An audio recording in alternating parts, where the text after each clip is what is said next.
Hi everyone, welcome to Cancer Healing Journey Talks. Myself Sonali Modi from Community Outreach Team of ZenOnco.io and Love Heals Cancer. At ZenOnco.io and Love Heals Cancer, we guide cancer patients on adopting an integrative oncology treatment approach. We help them find the balance between medical treatment and complementary treatment approaches. We help our patients with our team of oncologists, lab experts, nutritionists, and other healthcare professionals so that we can improve the treatment outcome for patients. We also help in connecting patients with other cancer warriors who are going to this journey currently to address their queries, and we also share inspirational journeys to motivate cancer warriors who are going through the journey currently. So firstly, I would like to introduce you to today's speaker, Ms. Krishna Ruffin. She's a cancer warrior. I'm happy that you're here with us today to share your story. So over to you, Krishna. Please start with your introduction. Thank you. Thank you. As you stated, my name is Krishna Ruffin, and I live in Newport News, Virginia, United States. And I thank you, first of all, for inviting me to this recording. And I'm an open book. Whatever questions you want to ask, I'm willing to share. I am new to this journey, so I don't know how much information I have, but I definitely am open to sharing my story. Yeah, so what made you go for the diagnosis and what were the initial symptoms? Well, initially, I hadn't been to the doctor in maybe about 2 or 3 years. And so I finally, went on and made a doctor's appointment to just go get a regular physical, just to get a checkup, just to, get back into the routine and the habit of getting checked out by my doctor. And about, I want to say March or April, I noticed some blood discharge from my left nipple, just very little. I actually didn't make too big of a deal out of it. I wasn't experiencing any pain, no lumps or anything like that. And I mentioned it, to a couple people, and and they said, well, it could be, friction from your bra, your clothing, or something like that. No one really seemed to be alarmed or made a big deal, so I didn't really think about it. And so I went to my doctor, the end of May. And so he scheduled me for a mammogram because it had been a couple years since I had one. And so when I went for my mammogram, they saw a little spot, maybe about that big of a spot. And so the doctor said, well, I want to get a closer look. So I want to do the ultrasound.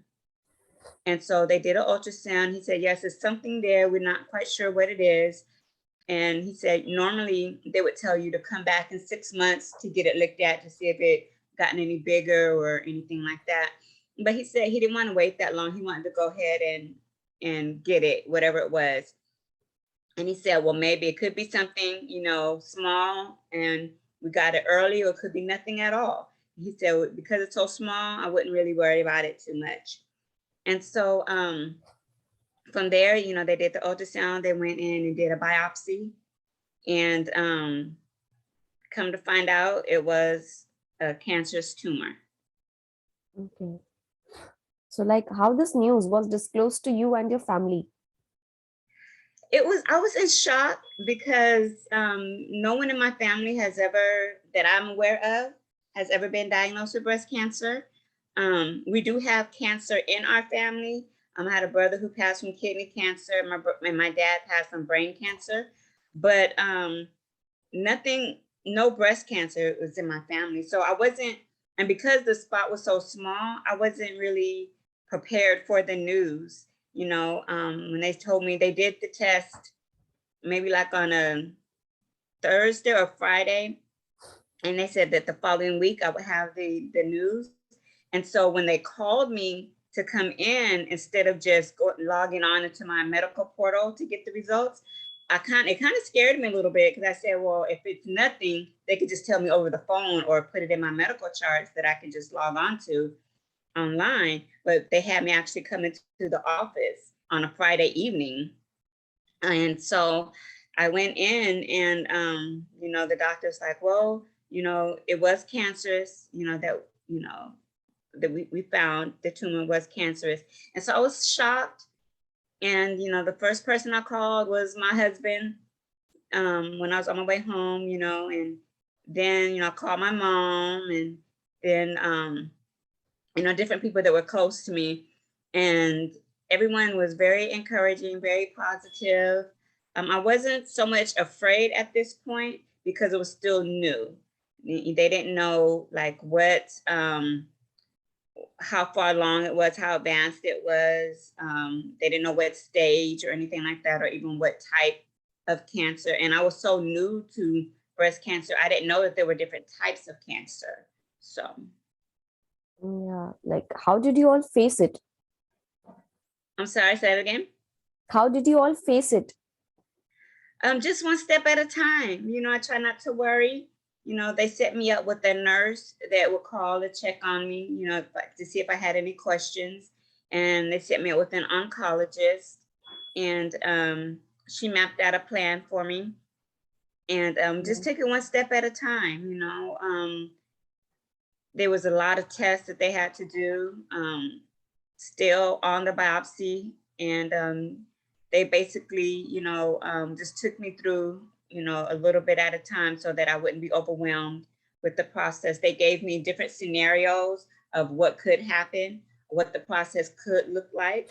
And we just take it from there. Yeah. So at what stage were you diagnosed? So it was stage 1. So very, very early. And the type of cancer it was, it feeds off of estrogen, and it's normally found in older women, like in their 60s. And so for them to be able to find it so early was really what helped, which saved, basically saved my life. And it wasn't something that would have been detected by just a normal breast exam, because the tumor was so small, you couldn't feel it. It can only be detected through the mammogram or through the ultrasound. And so it was stage 1. And even though the type of cancer, it spreads fast, but it was so small that they were able to catch it early. So their concern was, when I went in to have a partial lumpectomy, they wanted to make sure that it didn't spread to my lymph nodes. And so they removed some of my lymph nodes from under my arm. They removed tissue around the tumor just to test it, to make sure that it hadn't spread, because it is a fast spreading cancer that feeds off of estrogen. And so when they went in and did the surgery, they found that it had not spread, and they were able to remove the entire tumor.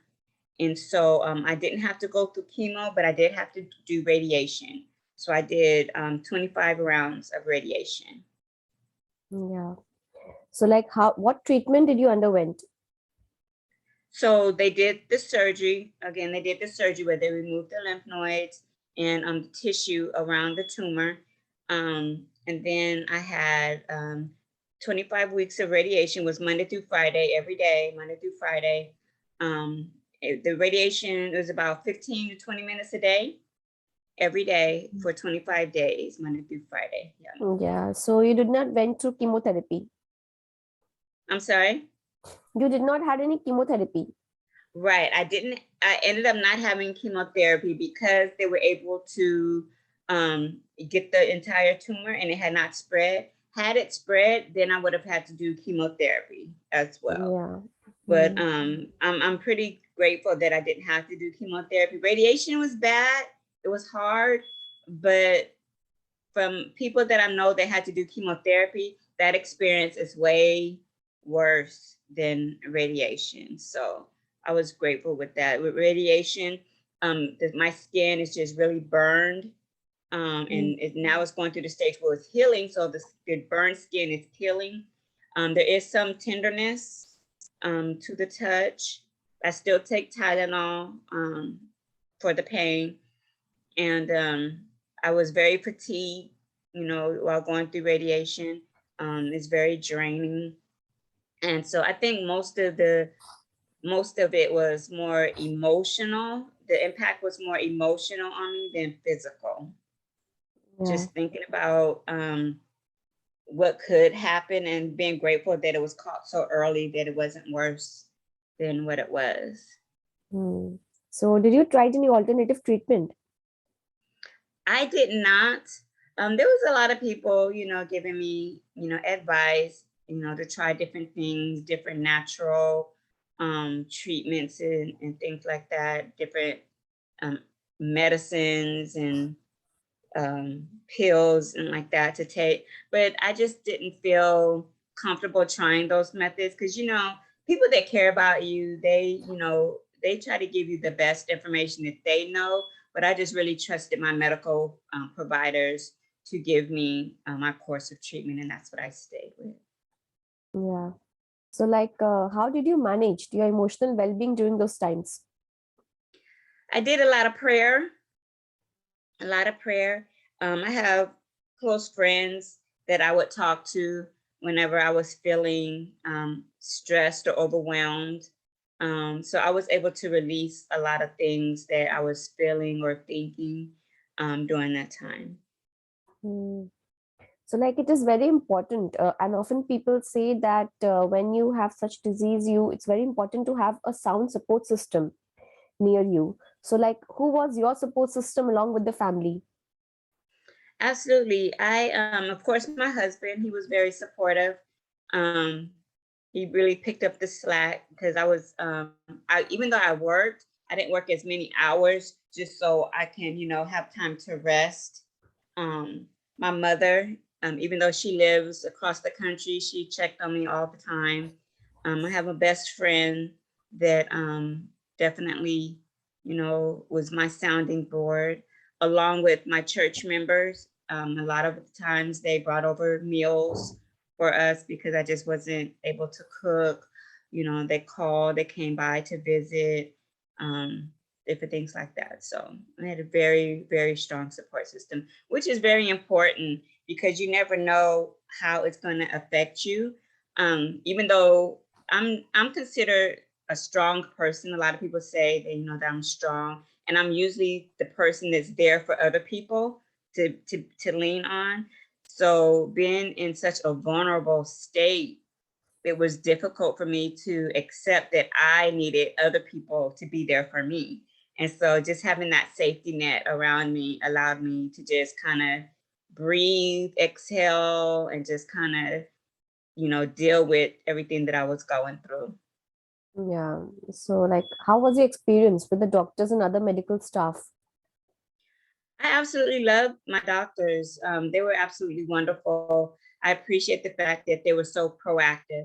Instead of saying, let's wait 6 months and go back and recheck, because it could have spread by then. The tumor could have grown and it could have been a lot worse, but the fact that he was so proactive and right on top of everything, I really appreciate that. My oncologist, she was absolutely wonderful, and I felt like they gave me all the information and helped me to make the right decision for myself. So, Hmm. So, what do people need to expect when they get this cancer type? um, expect to be very emotional. That's number one. Regardless of what stage is detected, regardless of the different treatment methods that you have to go through. And like you said, you absolutely need a strong support system. And because you never really know how your body's going to respond, your emotions are going to respond. And it's hard to go through, it's difficult to go through because you see so many stories of women and men that actually die from breast cancer, that it's caught too late, or the treatments just don't work, or the cancer spreads to other parts of their body. And so you never really know what you're dealing with and how you're going to feel and how you're going to respond. And just the toll that it takes on your body physically, along with your mental state and your emotions, is very important that you do have a strong support system. And I tell people, even though people, there's different people that have experienced the same thing, everybody experience is different. So you can't base or compare your experience to other people. And so when people say, well, this is what I went through and this is how I felt. You should do this. You can't really go by their advice because their experience may be different from yours. And I advise, to talk to your medical providers, even if you want to try natural remedies or other type of methods. I would still talk to your medical provider because there may be more information that they have to help you make that decision. I would be open to different methods, but always talk to your medical providers. And since my experience, I tell women, go get checked, especially if there's a history of cancer in your family, go get checked. Even if you feel good, still go get checked. Once you turn 40, get your mammograms every year because you just never know. Like I said, there was no history of breast cancer in my family. There was no reason for me to be alarmed or even worry about it. So when I got the diagnosis, I was very surprised. I was shocked, but I'm grateful that I did it and it was caught in time. Yeah. So, like, what do you think is the importance of self-examination and why? Self-examination is important because there are times where you can feel the tumor, you can feel the lump, you can see the changes in your body. You can feel, under your arm, you might feel the lump because it's not always on the breast. Sometimes it's in the lymph nodes and up under the arm. And it's very important to do your regular breast exams along with your yearly mammogram as well, and your pap smears, things like that. We have to take care of our bodies because we eat all different types of food and we ingest different things into our bodies. We just never know, how those things are affecting us. And it's important that we stay on top of our health to make sure that we're here for a long time for our family, for our children and our spouses. Yeah. So did you make any lifestyle changes during or after the treatment? Well, I was already on a lifestyle change as far as my eating habits and exercising, things like that. So I pretty much just, picked up, where I left off, getting back into, exercising and eating right. And actually I am premenopausal. And so my oncologist wants to start with injections to push me over into menopause. I also have to take this pills. I can't remember the name of the pills right off the top of my head, but for the next 5 years, I have to take this pill, which is an estrogen blocker to prevent the cancer from returning. And so I'm doing that along with injections once a month to push me over into menopause. And that will reduce the risk of cancer returning as well. So, like, what all things helped you in your recovery? I'm sorry, what'd you say? What all things helped you in your recovery? What other things helped me in my recovery? Yeah. Listening to my body, when I was tired, when my body was giving me the signal that I need to rest, allowing myself that time to rest and not pushing myself past those limits. Recognizing when I just needed a mental break and allow myself to have that mental break. Making sure that I got fresh air, get outside and walk and not confine yourself to your home. Even though we have COVID, going on, go out to the park or just take a walk, up the street, get some fresh air, get some sunlight. That all helps with recovery as well.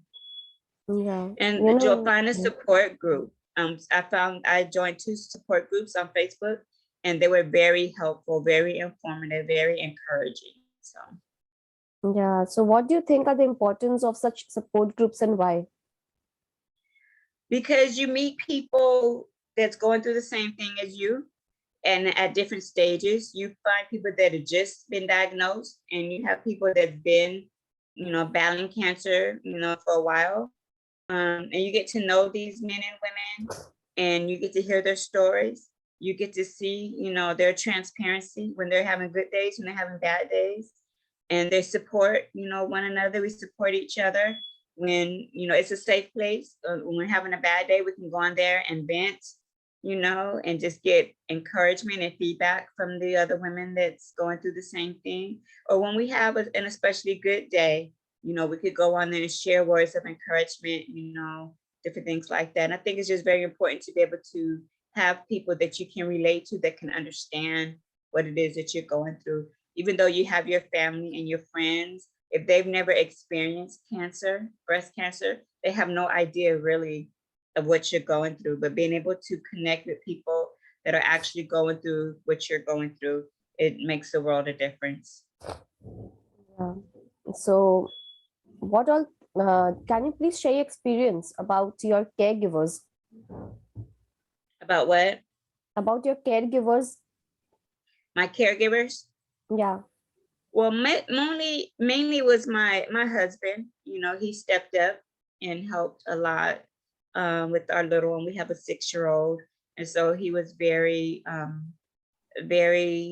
hands-on with helping with her days that I just didn't feel good or didn't have the energy to really, you know, either get her to school or make her food and different things like that. He really stepped up to help.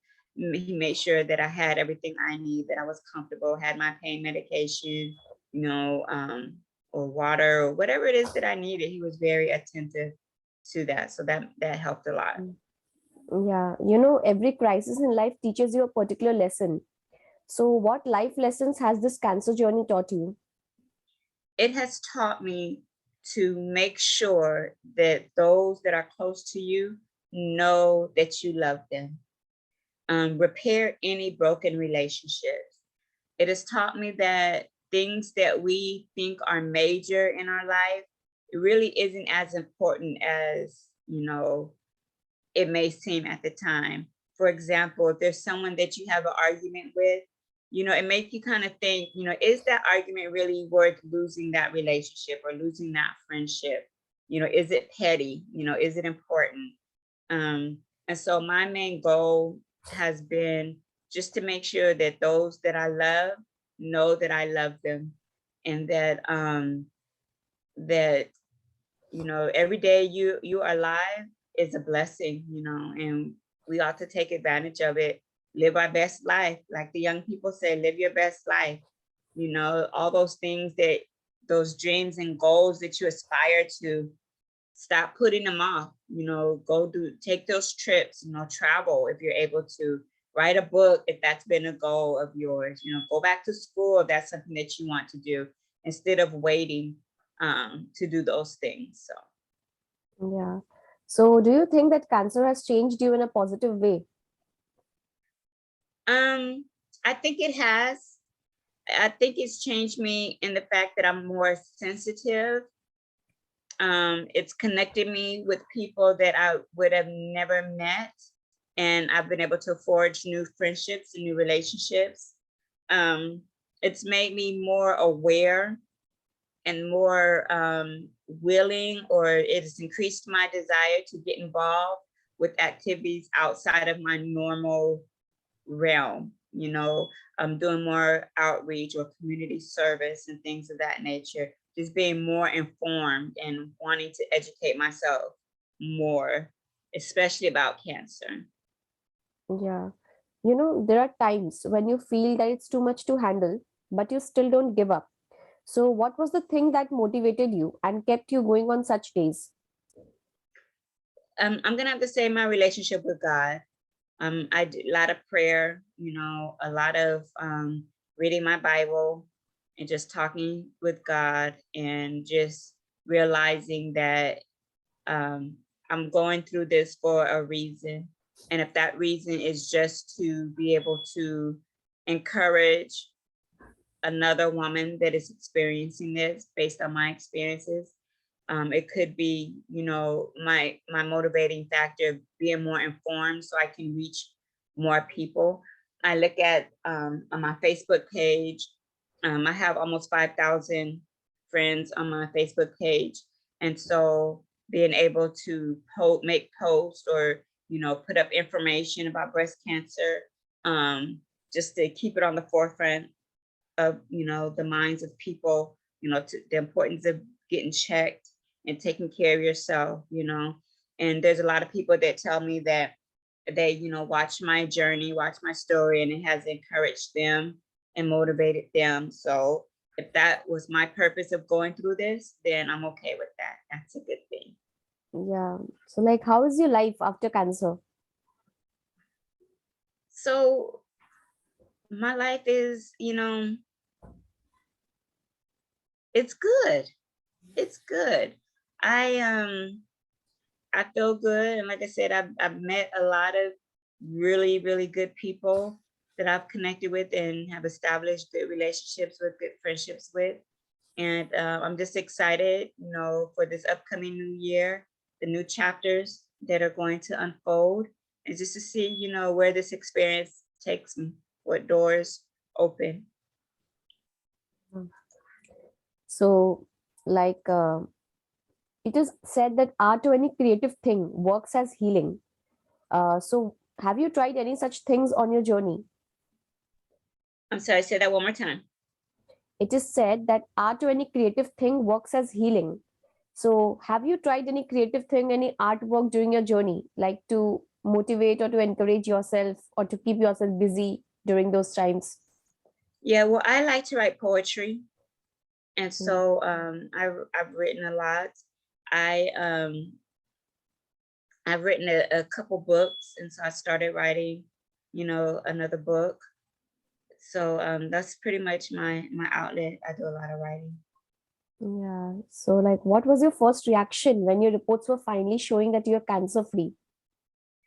Oh, I was excited. My last appointment, my last radiation appointment, I was able to ring the bell, and they gave me a nice little certificate and everything. And it was just a sigh of relief that now that I am cancer free, it's just now just going through the actual healing process from radiation. Like I said, with the burns, that radiation gives you, and just going through that process of healing. But I was excited, I was excited that, if I felt like finally I was at the end of my journey, and I can, go on from there. Yeah. So do you still go for prescribed checkups after you are declared cancer free? Well, my last radiation was just about 2 weeks ago. And so my follow-up appointment is in January. So they gave me a couple, like a month off with no doctor's appointments. And so I go back in January, just for a follow-up. Yeah. And gratitude seems to be the biggest strength to fight this situation. So, what were you ever so grateful for that made you always calm down after thinking or revisiting that memory? Just having my family, being grateful for my family, and my support system, and just all the love and support that I've received from, not just family, but close friends and even strangers actually that saw my story on Facebook or that I've met through this journey. Just the love and support is just really meant a lot to me. Hmm. So, like, have you ever asked yourself this question, why me? And if yes, then how you deal with this thought? Yeah, that's one of the first questions that you ask, or even those days where my pain was, extreme, extremely hard, you question, why am I going through this? What's the purpose, of me going through this? And like I said, if my experience is just to help other people, or to bring awareness to other people, I'm okay with that. I knew the fact that it was caught early, and my physicians were so aggressive with attacking it, I felt comfortable that I was going to be okay. So those days where I was in extreme pain or just extremely tired, I just kept telling myself, it could be worse. It could be worse. It could be stage 4. I could have to go through chemotherapy, but the fact that I didn't have to just kind of, help me to bring everything back into perspective. Yeah. So, like, when did you think that I can beat this disease, or was this belief always there with you? the belief was always there with me. I never felt like I was going to die from the disease. I always felt I was more so concerned with the process, what I was going to have to endure, how much pain I was going to have to endure, what kind of surgeries that I was going to have to go through, or if I was going to have to do chemotherapy and things like that. That was more my concern than the actual disease itself. But I was never afraid that I was going to die. I was never concerned with that. I always felt like I was going to beat this. Yeah. So what message you would like to give to other cancer patients and survivors? Well, stay positive. Sometimes, you know, you're going to have those days where it's hard to be positive, but try to find something, a little ray of sunshine that can get your mind in a good place, in a good perspective. Find something that puts a smile on your face, whether it's a movie or music, or, you know, being in the presence of a particular person. And know that it's okay to not be okay. You don't have to be strong. You don't have to put on a brave face. If you're not feeling good, if you're having a bad day, if you're feeling emotional, let it live through that. Let it come up and come out, because that's all part of your healing. If you hold things in, it actually makes you sicker. So it's better to release all of those things that you're feeling, all those emotions and those thoughts and feelings that you have, so that the people around you know what you're going through and they can help you, and that you can release that burden off of yourself to help with your healing. Yeah. So like, do you have the fear of recurrence? If yes, then how you deal with it? I'm sorry, do I have what? Fear of recurrence of cancer? I don't. I don't fear that, because of the treatment plan that my oncologist set up for me. I believe it's going to be okay. You know, I don't believe it's going to come back, because of the radiation, and with me going through menopause. My recurrence is at 6%, which is very, very low. So I feel pretty good about that. Yeah. So what are the things you appreciate or love about yourself? I love that I can connect with just about anybody. It's easy for me to make friends. I love the fact that I'm the type of person that people want to talk to, that they feel good when they're around me. They feel motivated and positive around me. Um, I like being the go-to person for people, and just being able to share my life, you know, with people, and share my story with people, and them being able to get to a better place. Hmm. So what is that one act of kindness that you will never forget? That was shown to me. Yeah. I had a friend of, well, actually, yeah, a friend of mine, after I had my surgery and I was unable to work, she actually paid half my rent for my home. And my godmother, she actually paid the other half. So those two together, you know, for that whole month, I didn't have to worry about my rent. So, and there were other people that, you know, brought food, brought groceries over, you know, even came to like wash my dishes, you know, and it's just things like that that really meant a lot to me, because they didn't have to do that. They didn't have to take out of their own money, you know, for my family, and take out their time, you know, for my family. So I really appreciated that. Yeah. So like, how do you feel more positive? How do I feel more positive? Yes. I just, you know, just keep on the forefront all the things that I have to be grateful for, all the things that I'm thankful for. Hmm. So what do you think are the stigmas attached to cancer and the importance of awareness for it? Um, hmm. I think other stigmas is that cancer has a certain look, that, you know, everyone with cancer looks sick. or they're fragile or frail. And that's not always true. Looking at me, you wouldn't know that, I was dealing with breast cancer unless I told you. Cancer affects people in different ways. And I think if we take the faith off of cancer and understand that it could be a man or a woman that, can be come with, get diagnosed with breast cancer, that it'll make us more open and more aware. And not just women, but men ought to, get checked as well. Mm. So at ZenOnco.io, we work towards the betterment of cancer patients through integrated oncology. So what are your thoughts on the same? Say that one more time. Yeah, so at ZenOnco.io, we work towards betterment of cancer patients. Like we follow an integrative oncology approach. So what are your thoughts on the same, on what we are doing in terms of patient care?